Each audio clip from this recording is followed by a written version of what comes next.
Bienvenidos a una nueva explicación visual. Hoy vamos a desglosar un manual clínico que la verdad es bastante denso. Hablamos de la dosificación de la quimioterapia, sus indicaciones y esos temidos efectos secundarios. Nos vamos a meter de lleno en las trincheras del arsenal médico-oncológico. Y ojo, no se trata simplemente de memorizar una lista interminable de medicamentos y ya está. Lo que queremos es entender las estrategias, ese razonamiento bioquímico tan brillante y el delicadísimo equilibrio clínico que usa la medicina moderna para combatir las neoplasias malignas. ¿Listos? Pues vamos allá. Bueno, entremos en materia. Antes de ponernos a mirar con lupa los fármacos individuales y sus complejas fórmulas químicas, es absolutamente crucial entender el contexto general, ¿verdad? La gran pregunta inicial que debemos hacernos es ¿cómo atacan sistemáticamente el cáncer los profesionales médicos? No es al azar, ni mucho menos. Hay una jerarquía clarísima, un protocolo de triaje clínico que dicta exactamente cómo y cuándo se despliega todo este armamento médico. Fijaos, si miramos el texto médico, el tratamiento del cáncer se apoya básicamente en tres grandes pilares. Primero, la cirugía. Este es el único tratamiento puramente curativo para los tumores sólidos, literalmente entrar y quitar la masa física. Segundo, tenemos la radioterapia, que busca un control locorregional, es decir, mucho más enfocado a una zona. Y el tercer pilar, que es exactamente donde nos vamos a centrar hoy, es la quimioterapia. Esta es la clave absoluta para el control sistémico, cuando la enfermedad está diseminada por todo el cuerpo, e incluso, cuidado con esto, puede ser una opción de tratamiento totalmente curativa por sí sola en ciertos cánceres hematológicos o en tumores germinales. Es una pasada. Para no perdernos, este es nuestro mapa de ruta. Primero, el gran mapa de agentes. Luego pasaremos a los agentes alquilantes, seguiremos con los antimetabolitos y, para terminar, veremos los antibióticos antitumorales. Empecemos con el punto 1, el gran mapa de agentes. Vamos a ver cómo categorizamos este arsenal según su mecanismo de acción. Para tener una base sólida en nuestro análisis, tenemos que recordar siempre dónde operan realmente estos fármacos. No estamos hablando de un nivel macroscópico, para nada. Esto es una batalla microscópica e implacable dentro del cuerpo. El objetivo de la inmensa mayoría de estos tratamientos es meterse de lleno con una precisión casi quirúrgica en el ciclo de vida de la célula cancerosa. ¿Para qué? Pues para frenar en seco su proliferación descontrolada. Y aquí la tenéis, esta es nuestra tabla maestra para la explicación clínica de hoy. El manual divide los agentes antineoplásicos en 5 grandes familias, incluyendo por ahí abajo a los agentes del uso mitótico y los inhibidores de la topoisomerasa. Pero a ver, para no saturarnos de datos y poder profundizar de verdad, nuestro análisis va a perfilar de manera súper exhaustiva cómo se comportan las dosis y las toxicidades de las 3 primeras categorías críticas. Pasamos al punto 2. Los agentes alquilantes, o como también se les conoce, los reticuladores de ADN. El manual médico define a estos agentes alquilantes como fármacos fuertemente citotóxicos. Lo que hacen, en esencia, es crear enlaces o uniones cruzadas directamente en las cadenas de ADN. Son como pegamento súper fuerte en el peor sitio posible para la célula. Aunque interactúan con el ciclo celular, no les importa en qué fase concreta esté, atacan igual. Pero aquí quiero hacer una pausa importante, porque entra en juego un concepto brutal y muy recurrente en oncología, la toxicidad limitante de dosis. Para casi todo este grupo, su gran barrera es la toxicidad hematológica, concretamente la mielosupresión. O sea, deprimen de forma crítica la función de la médula ósea. Y lo verdaderamente fascinante de esta familia farmacológica es la tremenda variación que hay incluso entre ellos. Fijaos en la carmustina. Su toxicidad limitante es esa aplasia medular que comentábamos, pero ocurre con un retraso extrañísimo. Su punto más bajo, el famoso nadir, no llega hasta las 4 o 6 semanas del tratamiento. Una locura. Y ojo a su método de dosificación. Usan unos implantes tipo wafer, como si fueran obleas, que se colocan directamente en el cerebro después de una neurocirugía. En el otro extremo tenemos la ciclofosfamida, que presenta un riesgo grave de causar cistitis hemorrágica, es decir, ataca duramente a la vejiga. Si seguimos buceando en esta misma familia, nos encontramos con los agentes basados en platino. Y el contraste aquí es de manual. Por un lado, el famosísimo cisplatino está limitado por el daño que causa a los riñones y por ototoxicidad, vamos, pérdida de audición. El carboplatino, en cambio, limita por la mielosupresión y exige calcular la dosis con unas matemáticas hiperprecisas usando la famosa fórmula de Calvert. Pero esperad, que luego está el oxaliplatino.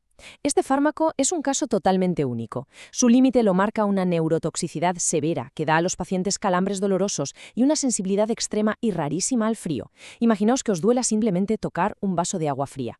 Las cifras que manejan estos manuales ilustran lo intensísima que es esta terapia. Hablamos de 1.200 miligramos por metro cuadrado.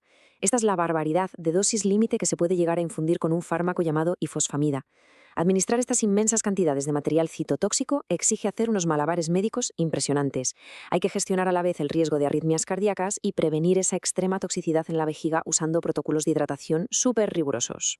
Y si hablamos de cifras que nos revelan el altísimo peaje físico del tratamiento, hasta un 75%. Es una tasa sencillamente abrumadora. Un agente llamado estreptozotocina, que se usa en carcinomas de páncreas, conlleva el riesgo de desencadenar nefrotoxicidad irreversible y potencialmente fatal en el 25 al 75% de los casos. Aquí es donde te das cuenta de que en oncología, erradicar el tejido enfermo implica someter a los órganos sanos a una presión farmacológica inmensa.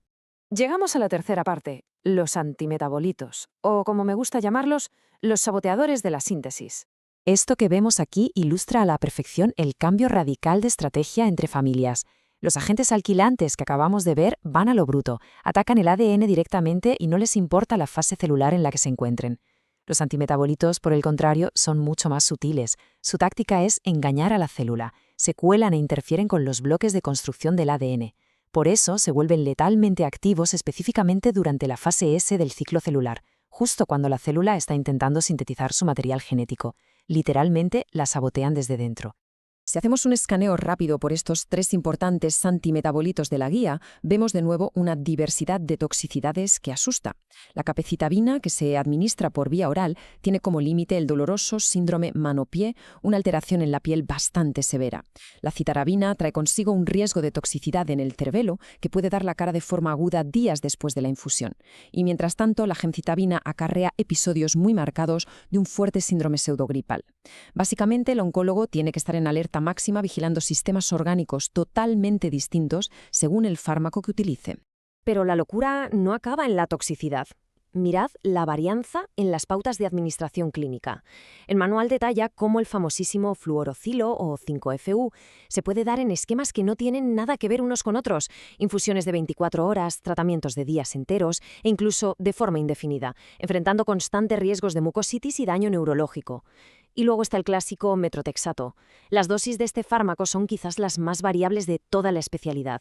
Puedes dar microdosis de mantenimiento de 10 miligramos y de repente pasar a inyecciones casi letales de 12 gramos por metro cuadrado. Con 12 gramos necesitas hacer un rescate médico inmediato para evitar que la toxicidad destruya los riñones del paciente. Cuarta y última gran familia de hoy, los antibióticos antitumorales, los famosos intercaladores de ADN. A ver, un inciso rapidísimo. Cuando oís la palabra antibiótico aquí, no penséis en lo que os recetan para una infección de garganta. Nada que ver. El texto los define como sustancias químicas letales derivadas de microorganismos. Su mecanismo de ataque estrella es la intercalación. Físicamente, la molécula del fármaco se mete a la fuerza como una cuña entre los escalones de la escalera genética del ADN. Al hacer esto, bloquea de raíz que la célula pueda replicarse o crear ARN mensajero. Y como no dependen de que la célula esté en una fase concreta, vienen de perlas frente a tumores malignos de crecimiento lento que de otro modo se escaparían de la quimioterapia. Si comparamos el comportamiento de 2 de estos antibióticos, la dactinomicina y la bleomicina, vemos otra vez los 2 extremos. La dactinomicina parece casi hasta sencilla, un pinchazo intramuscular al mes y listo. Pero la bleomicina destaca poderosamente por tener uno de los peajes de toxicidad más graves y únicos de toda estadía, un daño pulmonar catastrófico.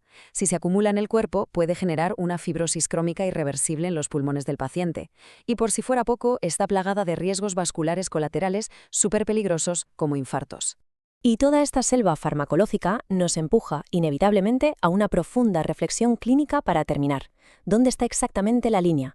¿Dónde está el límite entre erradicar completamente la enfermedad y no destruir la viabilidad de los órganos del propio paciente? Analizando los agentes alquilantes, los antimetabolitos y los antibióticos antitumorales, nos queda clarísimo que la oncología moderna es un permanente y arriesgadísimo acto de caminar sobre la cuerda floja sin red.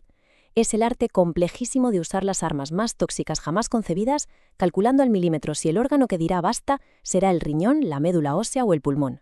Espero que esta explicación os haya ayudado a entender mucho mejor cómo la medicina plantea esta titánica batalla microscópica. Nos vemos en el próximo análisis.